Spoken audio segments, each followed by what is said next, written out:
once in a while, you got to cut out the noise in your life and just sit back and listen. And just try to reclaim what's important, because we can all get distracted by a process that we think is important today, and nothing is really that important on a daily basis in life. It's forgotten. You know, even somebody who's on YouTube and is famous for 24 hours in a month, they're old news. The next step we go to is detachment and acceptance. Create positive emotions and let energy do the rest. What happens, happens, and you need to detach now and center yourself where you can play at the top flight of your game. We detach ourselves from negative thoughts. We detach yourself from our egos and accept your destiny the way it was designed to be. You can consider your contrast a test. If you detach yourself from the experience, remember that if you created it through your thoughts, you can have fun and learn while doing so. But from a non-physical perspective, from a godly perspective, you look at it, man, this is fun. Look at this, like almost like an amusement park. You know, look at all this stuff going on. You may have to look at your fears, relate them to your own personal self-esteem, and reevaluate your situation. Is it really your passion? Or is it that you feel the need to be noticed by others? That you need to prove something to others? That, my friends, is ego peeking its ugly head into your thoughts. The old phrase, you are your own worst enemy, is absolutely true. And I'm an athlete, and I know what that feels like. You want to be over there, and I'm here. Well, get comfortable with where you're at first, and then you can move along. It is up to an athlete to accept the fact that your thoughts can bring to you anguish or discourage you. They can also have the power to bring you great success and happiness.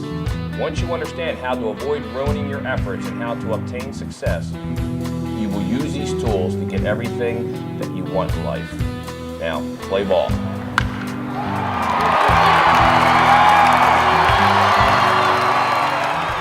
I thought, man, there must be a couple thousand things I can't do. I started thinking about the stick shift Subaru that was sitting in my driveway. How would I drive that? Buttons and zippers and keyboards and all of the things that we normally take for granted. How am I going to do these things with one hand? And that's when the nurse came in and said, I got a phone call for you. And I said, listen, I've already had one visitor today. I don't need another one. She said, no, I think you're going to want to talk to this guy. He says he's not a great friend of yours, but he knows you.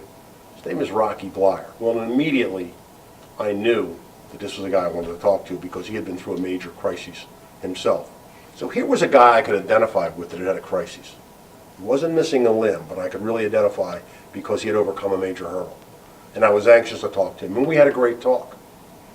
And during the talk, at the very end, he said to me, by the way, have any of the doctors or the nurses been in to talk to you about your limitations? I said, no, but funny you should ask. This really well-meaning volunteer came in today and depressed the hell out of me. And I told Rocky what the volunteer had said, old Frank. Rocky listened, and then with a fervor and a passion I can't even demonstrate to you, he said over the phone, you must promise me one thing. I said, what's that? He said, you must promise me that you won't quit on anything unless you try it 3 times.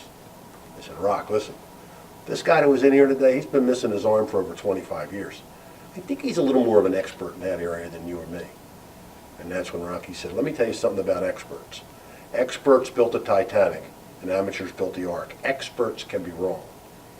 So with some more cajoling and beating me up, he made me promise that I wouldn't quit on anything until I tried it 3 times. And finally, he said, now I'm going to be candid with you.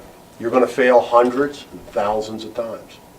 And instead of just stepping back and counting to 10, because I know you have an A personality, I'm going to send you a little poem that if you memorize it and commit it to memory and say it between these little challenges that you have, it'll help you get back on the horse.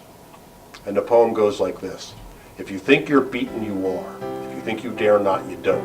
If you like to win but you think you can't, it's almost a cinch that you won't. If you think you're outclassed, you are. You've got to think high to rise. You've got to be sure of yourself before you can win the prize. If you think you'll lose, you're lost. For in this world we find success begins with a fellow's will.